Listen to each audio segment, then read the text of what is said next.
বিশেষ কারণবশত উনি একটি জরুরি মায়াপল্টনের সমাবেশে অংশগ্রহণ করায় এখানে উপস্থিত হতে পারেননি। এই জন্য আপনাদের সবার কাছে উনি বিনীতভাবে ক্ষমা চেয়েছেন। পরবর্তীতে সময় সুযোগ করে অবশ্যই তিনি আপনাদের সাথে আসবেন, দেখা করবেন, কথা বলবেন। কিছু স্বার্থান্বেষী মহল খোলা পানিতে মাছ শিকার করার জন্য এইসব সুযোগ সন্ধানী চাঁদাবাজ সন্ত্রাসীরা তৎপর হয়ে উঠেছে।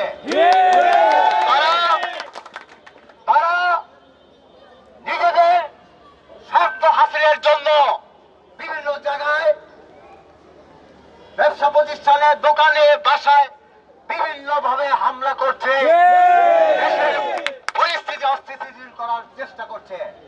আমি দ্ব্যর্থহীন ভাষায় বলতে চাই, ওনারা কেউ বিএনপির লোক না। তারা বিএনপির নাম ভাঙিয়ে বিএনপি বদনাম করার জন্য এই সকল কার্যকলাপ করে যাচ্ছে।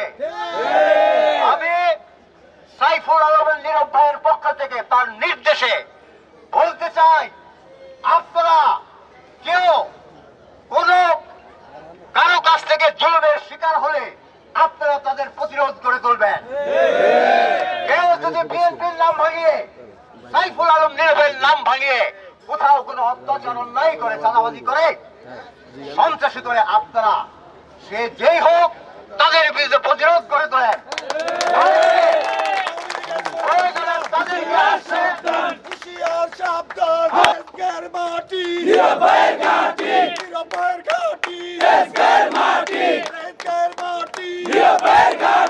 সব সন্ত্রাসীদের বিরুদ্ধে প্রতিরোধ করার প্রয়োজনে আপনারা তাদেরকে বেঁধে রাখবেন, আমাদের খবর দেবেন, আমরা বিচার করব, অথবা আমরা তাদেরকে আইন শৃঙ্খলা বাহিনীর হাতে তুলে দেব।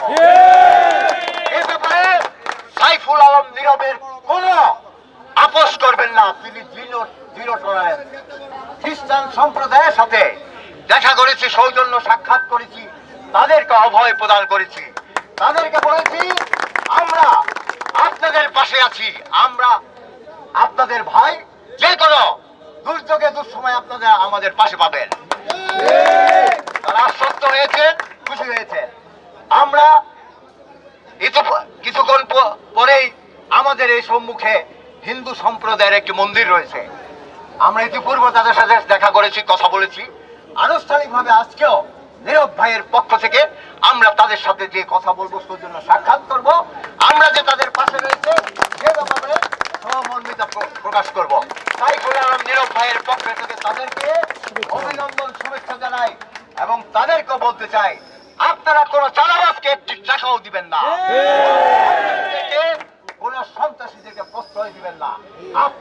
আমরা আপনাদের পাশে রয়েছি।